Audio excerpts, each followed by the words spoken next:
अस्सलाम वालेकुम स्टूडेंट्स, कैसे हैं जी? आप सब खैरियत से हैं। Welcome to the today's lecture. आज हम एक ऐसा टॉपिक पढ़ने जा रहे हैं जो लाइफ का एक बेसिक सीक्रेट है। यानी कि जब भी आपके जिस्म में सेल डिवाइड हो रहे होते हैं, रिपेयरिंग हो रही होती है बॉडी की, तो यही प्रोसेस माइटोसिस है। और ये टॉपिक ना सिर्फ बायोलॉजी के स्टूडेंट के लिए इंपॉर्टेंट है, बल्कि हर इंसान के लिए ये समझना ज़रूरी है कि ग्रो किस तरह करती है हमारी बॉडी।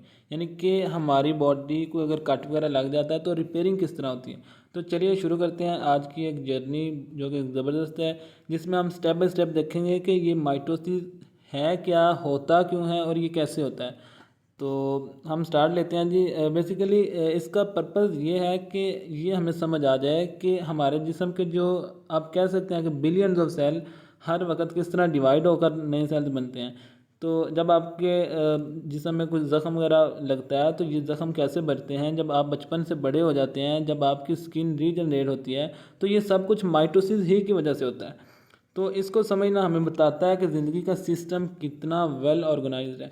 तो चलिए हम स्टार्ट लेते हैं जी माइटोसिस को। तो mitosis the type of cell division, यानी कि ये एक ऐसा सेल डिवीजन है जिसमें तकसीम होकर एक सेल टू डॉटर सेल और टू डॉटर सेल में बनता है। यानी कि डॉटर सेल बेसिकली कहते हैं कि वो नए सेल जो पुराने सेल से डिवाइड होकर बनते हैं उनको कहते हैं जी डॉटर सेल। तो यानी कि कैसे, यानी कि एक सेल डिवाइड होकर जिसमें एक सेल तकसीम होकर दो नए डॉटर सेल बन जाता है। और इन दोनों में क्रोमोसोम की जो तादाद है ना, हमारे प्रेजेंट पेरेंट सेल जो यानी कि पेरेंट, यानी कि इन दोनों में क्रोमोसोम की तादाद बिल्कुल वही होती है जो असल में पेरेंट सेल की होती है। यानी कि जो बन रहे हैं नए सेल वो डॉटर सेल, और जो पिछले हैं जो पुराने सेल हैं उनको पेरेंट सेल कहते हैं। और कहते हैं कि जो दो डॉटर सेल बनते हैं ना, उनमें दोनों के अंदर क्रोमोसोम की जो तादाद होती है वो बिल्कुल वही होती है जो असल में पेरेंट सेल में थी। तो यानी एक सेल बिल्कुल अपनी कॉपी बनाता है, जो चीज़ें एक सेल के पास थी वही नंबर दूसरे नए सेल को दे देता है। जैसे आपके पास एक किताब है, आप इसकी फ़ोटोकॉपी करवाते हैं, फ़ोटोकॉपी में भी वही किताब के पेजेस तो वही होंगे, उतने ही सफ़ात होंगे, कुछ कम ज़्यादा तो नहीं होते ना। तो यही चीज़ है। तो क्रोमोसोम बेसिकली कहते हैं ये डीएनए के आप कह लें कि बंडल्स होते हैं। यानी वो किताब होती है जिसके अंदर जिस्म के सारे इंस्ट्रक्शंस वगैरह लिखी होती हैं। तो नेक्स्ट देखते हैं जी mitosis occur in the somatic cells of eukaryotes. यानी कि माइटोसिस जो है वो सिर्फ यूकैरियोट्स के जिस्मानी सेल, इंपॉर्टेंट है, जिस्मानी सेल सोमैटिक सेल्स में होता है। यानी कि ये जो रिप्रोडक्टिव सेल्स हैं उसमें नहीं होता। यानी कि सोमैटिक सेल्स वो होते हैं जो जिस्म बनाते हैं, जैसे स्किन के सेल्स हो गए, मसल के सेल्स हो गए एट्सट्रा। तो रिप्रोडक्टिव सेल्स जैसे कि स्पर्म हो गया या एग वगैरह हो गए, तो ये इसमें माइटोसिस नहीं होती, बल्कि इसमें जो डिवीजन होती है वो मियोसिस की वजह से होती है, जो हम नेक्स्ट डिटेल के साथ देखेंगे। तो मतलब ये है कि जब आपके जिस्म पर जिल्द पर कोई कट वगैरह लगता है तो वो जिल्द के जो स्किन के सेल्स होते हैं वो रीजनरेट होकर ज़ख़म को भर देते हैं। तो ये रीजनरेशन माइटोसिस की वजह से होती है। तो सोमैटिक सेल जैसे मैंने आपको कहा कि वो सेल्स होते हैं जो जिस्म का हिस्सा होते हैं, आम जिस्म का हिस्सा होते हैं, जैसे स्किन, मसल, लिवर वगैरह। और यूकैरियोट्स वो जानदार होते हैं जिनके सेल्स में न्यूक्लियस वगैरह होता है, जैसे उसमें आ जाते हैं इंसान, आ जाते हैं जानवर, आ जाते हैं पौधे, आ जाते हैं। तो ये सारे इन वो सेल हैं जिनके अंदर न्यूक्लियस होता है, यानी कि यूकैरियोट्स। तो आगे कह रहा है जी prokaryotes also divide to make identical cell. यानी कि जो प्रोकैरियोट सेल्स हैं वो भी अपने जैसे नए सेल यानी कि बनाते हैं, यानी कि वो भी डिवाइड होते हैं, लेकिन इनकी but the events of the division are different. यानी कि लेकिन इनकी जो डिवीजन का तरीकाकार है ना वो माइटोसिस से मुख्तलिफ होता है। यानी कि इनकी जो डिवीजन है वो बहुत सीधी सी होती है। प्रोकैरियोट्स में जो कि न्यूक्लियस नहीं होता, इसलिए इनकी जो डिवीज़न है ना वो बहुत सादे तरीके से होती है और हम इनकी डिवीज़न को अलग नाम देते हैं। नेक्स्ट देखते हैं, यानी कि बैक्टीरिया जो है, जैसे बैक्टीरिया हो गए, तो बैक्टीरिया क्या है, प्रोकैरियोट्स हैं। तो बैक्टीरिया बहुत तेज़ी से मल्टीप्लाई करते हैं क्योंकि इनकी डिवीज़न बहुत सीधी सादी होती है, इतनी कोई कॉम्प्लिकेटेड जैसे कि यूकैरियोट्स में होती है, क्योंकि उसमें न्यूक्लियस होता है। न्यूक्लियस की कितनी कॉम्प्लिकेटेड डिवीज़न हो रही है वो आप नेक्स्ट लास्ट में भी देख रहे हो, नेक्स्ट भी देखेंगे। तो प्रोकैरियोट्स जो हैं उनमें न्यूक्लियस नहीं होता, तो उनकी जो डिवीजन है वो बहुत सीधी सादी होती है, जैसे कि बैक्टीरिया हो गया। तो that's why we call it binary fission. यानी कि इसलिए हम इनकी डिवीजन को क्या कहते हैं जी, बाइनरी फिशन। बाइनरी फिशन को अगर हम देखते हैं ना, तो बाइनरी कहते हैं दो को, यानी कि बाइनरी दो, और फिशन का मतलब होता है टूटना। यानी अगर हम इसको मिलाएं तो यानी एक ऐसा बैक्टीरिया सीधा साधा जो दो हिस्सों में तकसीम हो जाता है, बिल्कुल ऐसे जैसे आप एक सेब को सीधा बीच से काटें ना, तो वो दो बराबर हिस्सों में तकसीम हो जाता है, ऐसे ही इनकी बस डिवीजन हो जाती है। इनके अंदर वो इतनी ज़्यादा कुछ चेंजेस, कॉम्प्लिकेटेड चेंजेस नहीं होती जैसे यूकेरियोट्स में हो रही होती हैं। तो बाइनरी फिशन का मतलब हो गया एक सेल सीधा साधा दो हिस्सों में डिवाइड हो गया। तो नेक्स्ट देखते हैं जी, the German biologist Walther Flemming, यानी कि जो हम नेक्स्ट देख रहे हैं फेजेस ऑफ माइटोसिस। तो the German biologist Walther Flemming discover the event of mitosis in 1880, यानी कि जर्मन के साइंसदान वेल्दर फ्लेमिंग ने डिस्कवर किया, दरियाफ्त किया 1880 यानी कि 1880 की दहाई में माइटोसिस के फेजेस को। यानी आज से तकरीबन अगर हम लगाते हैं ना, तो 2000 और यानी कि तकरीबन 150 साल पहले पहली बार किसी ने माइक्रोस्कोप में देखकर बताया कि सेल कैसे डिवाइड होता है। जैसे आज हम न्यू टेक्नोलॉजी से कोई छुपी हुई चीज़ दरियाफ्त अगर करते हैं, वैसे इस ज़माने में फ्लेमिंग ने ये प्रोसेस को डिस्कवर किया था। तो अब नेक्स्ट देखते हैं जी, there are two major phases of mitosis, जिसके अंदर कौन कौन से फेजेस आ जाते हैं, कैरियोकाइनेसिस और साइटोकाइनेसिस। तो हम वन बाई वन इनको देख लेते हैं। तो अगर हम देखते हैं ना कि कैरियोकाइनेसिस कहते हैं न्यूक्लियस की डिवीजन को, और साइटोकाइनेसिस कहते हैं सेल के जो साइटोप्लाज्म होता है ना उसकी डिवीजन को। तो अब यानी कि इसका नेक्स्ट देखते हैं कैरियोकाइनेसिस को। तो कैरियोकाइनेसिस जो है means the division of the nucleus, it is further divided into 4 phases, one by one इनको भी देखते हैं, इनके फेजेस को। तो सबसे पहले आ जाता है जी हमारे पास प्रोफेज, यानी कि prophase during prophase the thread like chromatin, यानी कि प्रोफेज के दौरान धागे जैसे थ्रेड लाइक क्रोमैटिन, धागे जैसे क्रोमैटिन इकट्ठे होकर यानी कि कंडेंस होते हैं, और क्या बनाते हैं जी, इकट्ठे होकर मोटे और नज़र आने वाले यानी कि विजिबल क्रोमोसोम्स बन जाते हैं। यानी कि प्रोफेज के अंदर जो है वो क्रोमोसोम्स के जो क्रोमैटिन है वो धागे की तरह के जो होते हैं वो इकट्ठे होने शुरू होते हैं और क्रोमोसोम्स बन जाते हैं इस फेज़ में। वो हमने लास्ट में पढ़ चुके हैं कि जो अपना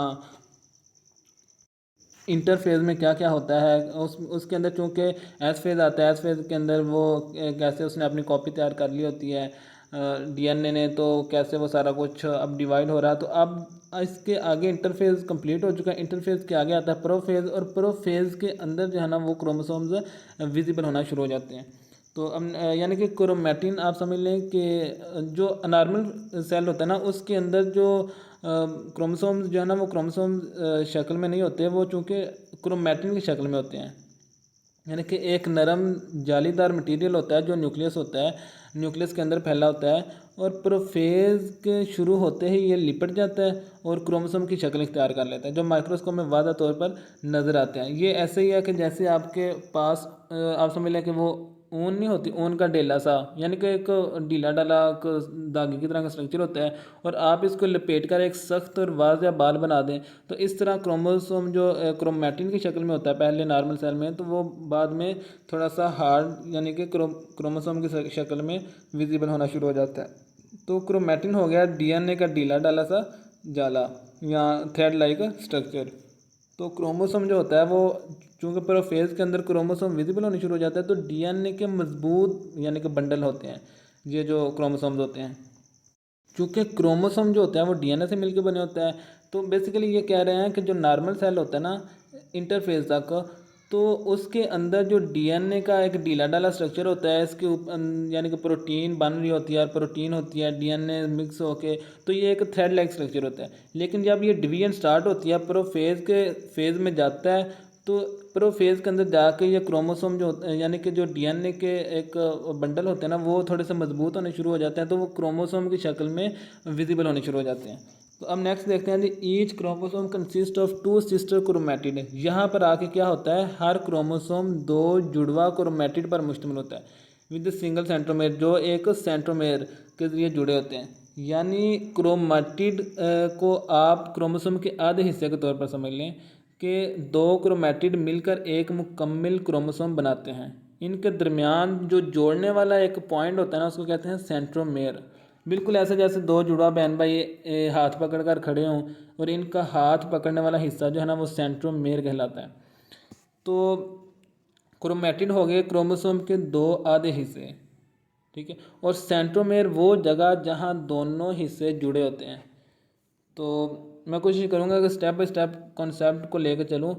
तो आगे देखते हैं जी, द न्यूक्लियर इन्वेलप, यानी कि अगर आप देखेंगे ना कि प्रोफेज के अंदर, तो न्यूक्लियर इन्वेलप जो है ना, न्यूक्लियस के जो न्यूक्लियस की झिल्ली, प्रोफेज के दौरान न्यूक्लियस की जो झिल्ली होती है, जो न्यूक्लियर इन्वेलप होता है, और न्यूक्लियोलस, ये दोनों टूट जाते हैं। ये इसलिए होता है ताकि अंदर मौजूद क्रोमोसोम जो होते हैं वो आज़ाद हो जाएं, और अगले जो फेज़ है वो आसानी से उसमें हरकत कर सके। यानी कि जैसे आप समझ लें कि कोई चीज़ होती है और उसके ऊपर पैकेट होता है, वो जब पैकेट को खोल लिया जाता है तो तब वो चीज़ बाहर निकल आती है।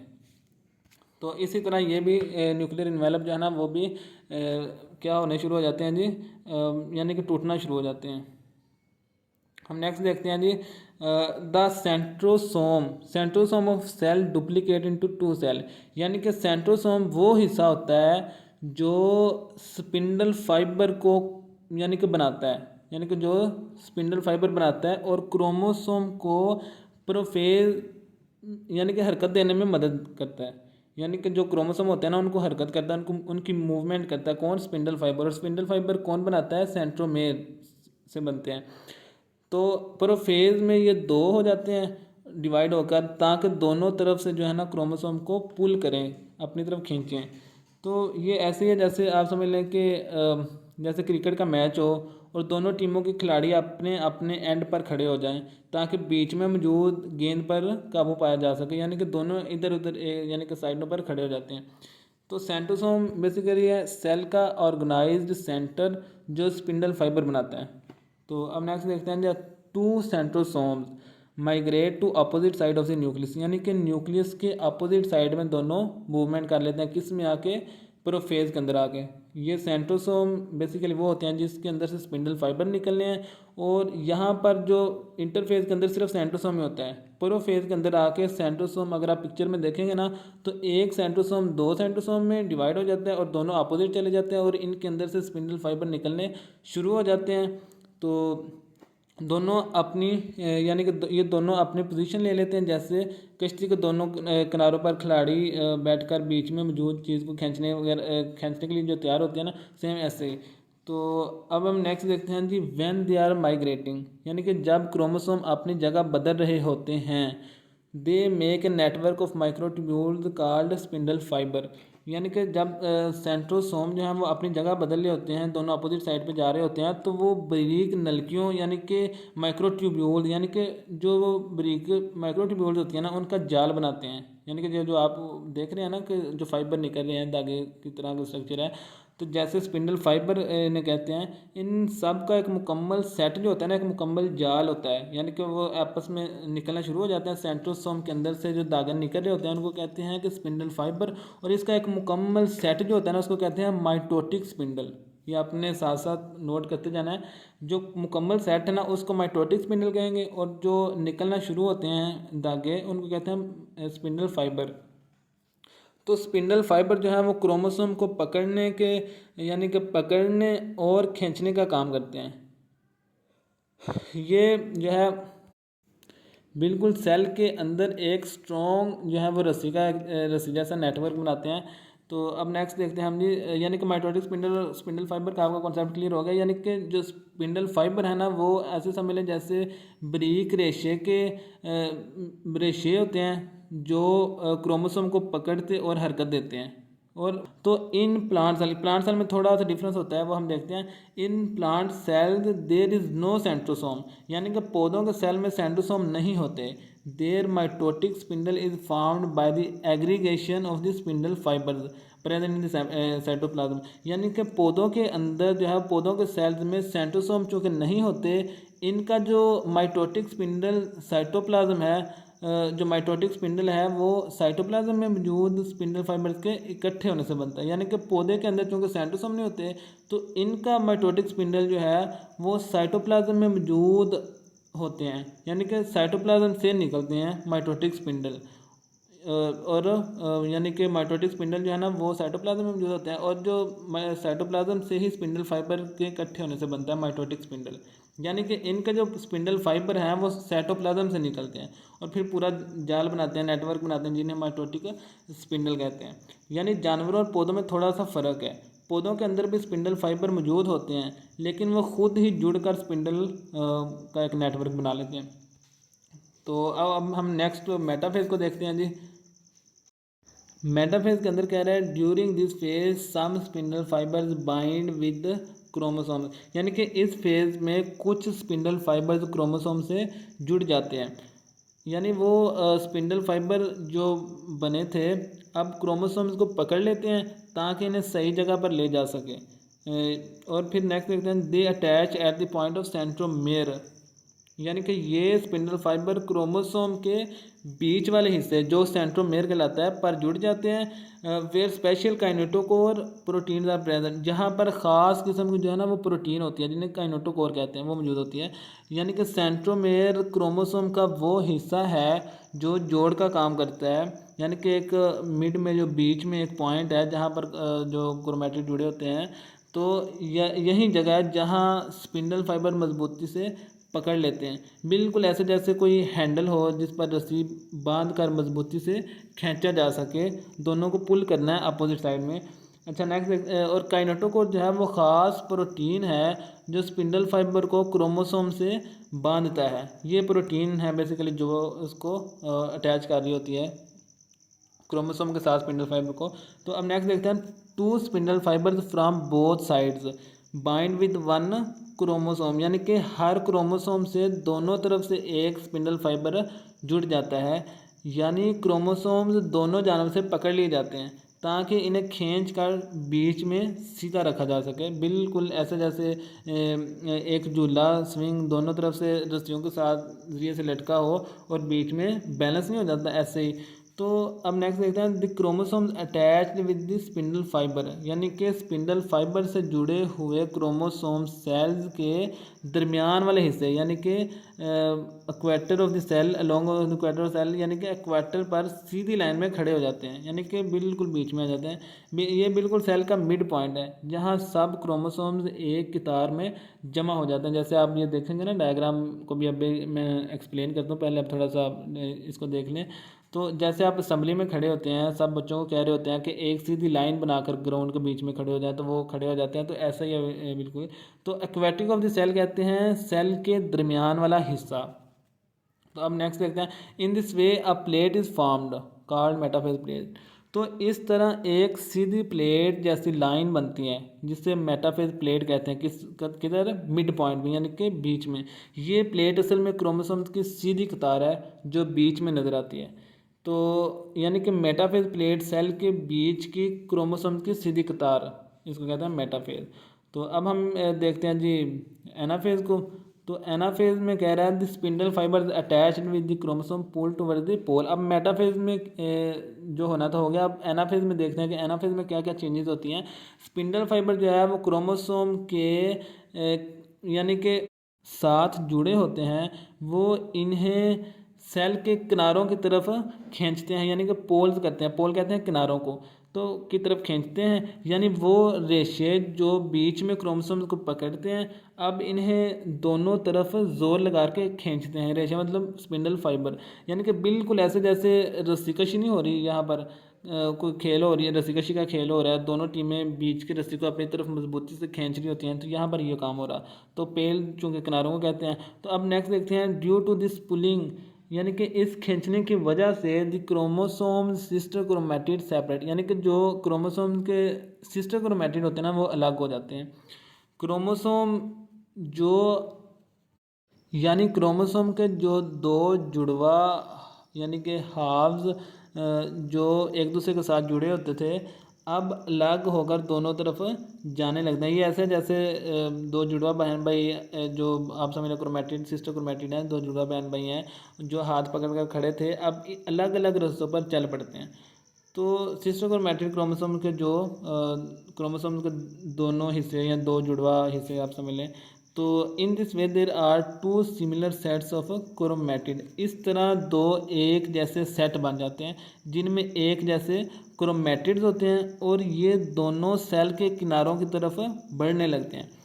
अब सेल के दोनों सिरों पर बराबर बराबर डीएनए पहुंच रहा है, नोट करिएगा, ताकि बाद में दोनों नई सेल्स में बराबर जीन्स वगैरह हर चीज़ बराबर हो। ये ऐसे जैसे बिल्कुल जैसे एक उस्ताद किताब के सफ़ात का एक सफ़ा यानी कि दोनों तलबा को बांट देता है, तो ताकि दोनों के पास बराबर मालूमात हो और दोनों जो तलबा को एक जैसे देते हैं मालूमात, ताकि दोनों को मालूमात हो और एग्ज़ाम में दोनों को अच्छा। अब नेक्स्ट देखते हैं टीलोफेज को।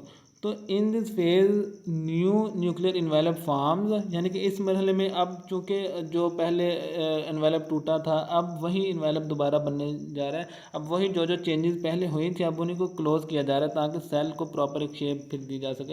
यानी कि इस मरहले में अलग होने वाले क्रोमोसोम्स के हर सेट के गिर्द एक नई यानी कि न्यूक्लियर इन्वेलप जिसे झिल्ली कहते हैं बन जाती है, और नया न्यूक्लियोलस भी दोबारा बन जाता है इधर।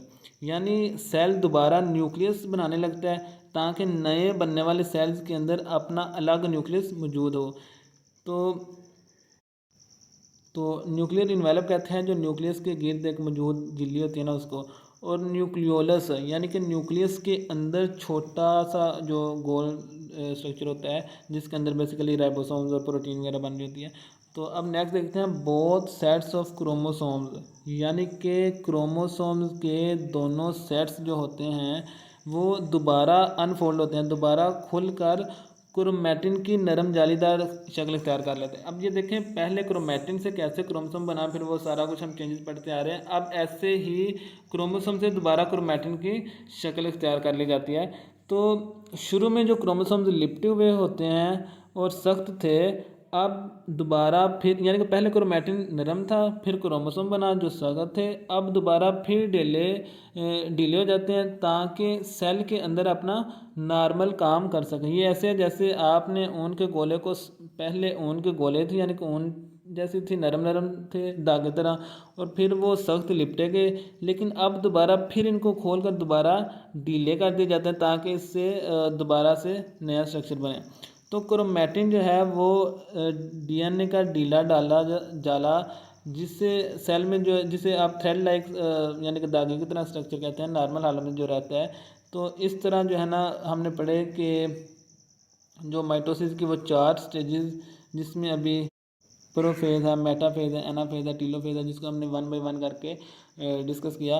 तो अब हम जो है ना इस डायग्राम को देखते हैं। अब डायग्राम को आपको इंशाल्लाह अगर कोई कॉन्सेप्ट क्लियर नहीं हुआ तो डायग्राम को मैं अच्छे से एक्सप्लेन करने की कोशिश करूँगा, ताकि डायग्राम के ज़रिए से आपका कॉन्सेप्ट जो है ना वो 100% क्लियर हो जाए। तो आपने इस लेक्चर को 1 दफ़ा 2 दफ़ा 3 दफ़ा, जितनी दफ़ा आपको कॉन्सेप्ट क्लियर नहीं होता आपने सुनना है लाजमी।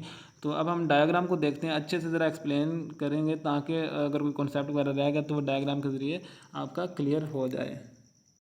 Figure has the phases of mitosis, यानी कि ये तस्वीर जो है, ये पिक्चर जो है पूरे माइटोसिस की जो स्टेजेस को स्टेप बाय स्टेप दिखा रही है। मैं आपको इसका एक मुकम्मल वीडियो जो है ना वो के अंदर कॉन्सेप्ट समझाने की कोशिश करूँगा। तो यानी कि इसमें हम जो है ना वो देखते हैं इसके स्टेजेस को 1 बाय 1। चले जो है इसका पहला फेज़ है जी इंटरफेज़।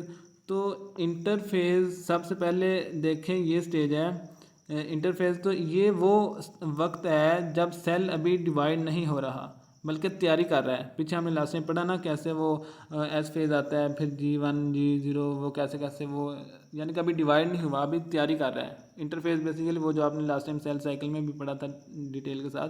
तो क्रोमैटिन जो है वो यानी डीएनए का एक थ्रेड लाइक ढीला डाला सा जाला आप समझ लें। तो जो न्यूक्लियस के अंदर मौजूद है, और न्यूक्लियोलस भी साफ नज़र आ रहा है इसमें, और सेंट्रोसोम अपनी जगह पर मौजूद हैं। आप ऊपर देख रहे हैं सेंट्रोसोम भी अपनी जगह पर मौजूद है। इस स्टेज में सेल अपने डीएनए को डुप्लीकेट कर लेता है। आपने पढ़ा था ना इंटरफेज में एस फेज, उसमें डीएनए डुप्लीकेट हो जाता है, ताकि अगर आगे जाकर दोनों नए सेल्स को बराबर बराबर कॉपीज़ दी जा सकें। आगे जाकर उसने डिवाइड भी होना है तो उनको कॉपीज़ भी दी जाएँ। बिल्कुल ऐसे जैसे इम्तिहान से पहले आप अपने नोट्स जो हैं वो उसके 2 कॉपीज़ करवा लेते हैं, ताकि एक दूसरे दोस्त को भी जाकर आपने देनी है। तो इसी तरह इधर कॉपीज़ हो गई है। अब हम नेक्स्ट देखते हैं प्रोफेज़ को। तो प्रोफेज़ जो है ना इस पर आते हैं। तो इस स्टेज में क्रोमैटिन जो है ना जो पहले ढीला ढाला सा था वो आप देखें ना नीचे, तो वो टाइटली लिपट कर एक थिक और नज़र आने वाला है क्रोमोसोम में बदल जाता है। यानी यहाँ आप देख सकते हैं कि हर क्रोमोसोम के दो हिस्से हैं जिन्हें क्रोमेटिड कह रहे हैं, क्रोमेटिड कहते हैं, और ये एक दूसरे से सेंट्रोमेयर यानी कि ये वाला पॉइंट जो है सेंट्रोमेयर पर जुड़े होते हैं। यानी और साथ ही जो है ना वो न्यूक्लियर इन्वेलप है, यानी कि न्यूक्लियस की जो झिल्ली है ऊपर, साथ ही वो ख़त्म होने लगती है। आप देखेंगे ना ये डॉटी डॉटी नज़र आ रहा है, और ये ख़त्म होनी शुरू हो जाती है ऐसा ऐसा झिल्ली। और सेंट्रोसोम जो है ना वो डुप्लीकेट होकर आप देखते हैं कि दोनों साइड पर चले गए हैं, मूव कर जाते हैं, और इसी दौरान सेंट्रोसोम से ये जो लंबे रेशे निकल रहे हैं यानी कि जिन्हें स्पेंडल फाइबर कहते हैं बनाने लगते हैं। अगर आपने कभी कपड़े सुखाने वाली रस्सी देखी है ना, तो ये स्पिंडल फाइबर भी बिल्कुल वैसे ही लकीरें हैं जिन पर जो है ना वो क्रोमोसोम आप समझ लें कि टंगने वाले हैं या क्रोमोसोम्स आएंगे इसमें। तो अब नेक्स्ट देखते हैं जी मेटाफेज में। तो अब मेटाफेज में आते हैं, तो ये वाला वो फेज़ है यहाँ सब जो क्रोमोसोम्स है ना, सब क्रोमोसोम स्पिंडल फाइबर के साथ जुड़ जाते हैं। देखें यहाँ क्रोमोसोम के सेंट्रोमेयर के साथ आकर स्पिंडल फाइबर जो है ना वो अटैच हो गए हैं। अब क्रोमोसोम्स एक सीधी लाइन में यानी कि सेल के मिड पॉइंट में, सेल के बीच में खड़े होंगे, और इस लाइन को हम क्या कहते हैं, क्या कहा था हमने, मेटाफेज प्लेट। ये वाली वो मेटाफेज प्लेट है। यानी ये बिल्कुल ऐसे जैसे वो असेंबली में सारे बच्चे एक लाइन में सीधे खड़े हो गए हैं। अब हम नेक्स्ट स्टेज को देखते हैं, वो है जी एनाफेज। तो अब जो है वो क्रोमोसोम जो स्पिंडल फाइबर है ना वो क्रोमोसोम्स को अपनी तरफ खींचना शुरू कर देते हैं, और हर क्रोमोसोम्स के दोनों क्रोमैटिड्स अलग होकर सेल के दोनों किनारों पर, दोनों पोल्स की तरफ मूव करने लगते हैं। यानी डीएनए के बराबर बराबर सेट्स बनने लगते हैं यहाँ पर। ये ऐसे जैसे एक टीचर कॉपी के सफ़े दो बराबर हिस्सों में फाड़ कर दोनों बच्चों को बराबर बराबर दे देते हैं। अब हम देखते हैं टीलोफेज को, इससे अगला फेज़ है। तो यहाँ पहुंचकर दोनों तरफ अलग अलग न्यूक्लियाई बनने लगते हैं। यानी क्रोमैटिड जो है वो दोबारा डिले होकर होकर क्रोमैटिन की शक्ल अख्तियार कर लेते हैं। तो न्यूक्लियर इन्वेलप, अब यहाँ पर देखेंगे कि न्यूक्लियर इन्वेलप दोबारा बननी शुरू हो गई है, यानी कि ये डॉटी डॉटी जो नज़र आ रही है ना ये दोबारा बन जाती है, और न्यूक्लियोलस भी नज़र आने लगता है ऊपर वो ब्लैक कलर का। यानी सेल दोबारा अपनी नॉर्मल हालत में वापस आ रहा है डिवाइड होकर। ये ऐसे जैसे एग्ज़ाम के बाद बच्चे अपनी कॉपी वापस बैग में रख रहे हैं, पहले बैग से निकाली फिर बैग में रख रहे हैं। यानी कि पहले डिवाइड हुए, पहले वो सारा कुछ जो जो जैसे जैसे हो रहा था, अब वापस उसी को वापसी यानी कि रिटर्निंग पॉइंट की तरफ जा रहा है। तो आखिर में स्टेज जो आती है ना वो है साइटोकाइनेसिस। और इसमें कैसे साइटोप्लाज्म की डिवीजन है वो हम नेक्स्ट में देखेंगे तफसील के साथ। तो अब यहाँ पर भी थोड़ा सा इसको देख लेते हैं। यहाँ पर आके दो जो सेल है वो डिवाइड आकर दो डॉटर सेल बन गए। तो साइटोकाइनेसिस आखिर में स्टेज आती है। अब सेल का जो साइटोप्लाज्म है वो भी डिवाइड हो जाता है, और रिजल्ट में एक सेल की जगह दो बिल्कुल आइडेंटिकल डॉटर सेल बन जाते हैं। यानी दोनों में डीएनए की तादाद सेम होती है, दोनों अपनी लाइफ के नए सफ़र के लिए रेडी हैं। बिल्कुल ऐसे जैसे एक माँ के दो जुड़वा पैदा हो जाएं, और दोनों के पास एक जैसी खसूसियात होती हैं। मज़ीद हम अब जो साइटोकाइनेसिस को डिटेल के साथ नेक्स्ट टॉपिक में कवर करेंगे। तो स्टूडेंट्स ये था हमारा माइटोसिस का एक प्रोसेस कि एक सेल किस तरह अपनी कॉपी बनाकर दो नए आइडेंटिकल सेल्स में डिवाइड हो जाता है। तो इस पूरे प्रोसेस के ज़रिए हमारे जिस्म की ग्रोथ होती है, पुराने सेल्स रिप्लेस होते हैं, अगर कोई कट लग जाता है, ज़ख्म वगैरह हो जाता है, वो कैसे हील अप होता है। तो उम्मीद है कि आज का लेक्चर जो है वो आपको बिल्कुल आसान लफ्ज़ों में और क्लियर हो गया होगा। तो अगर समझ आया तो काइंडली लाइक लाजमी करिएगा, शेयर करिए और सब्सक्राइब भी करिए, ताकि दूसरे जो दोस्त हैं उनको भी फ़ायदा पहुंच सके। तो अल्लाह हाफिज़, मिलते हैं नेक्स्ट लेक्चर में। अल्लाह हाफिज़।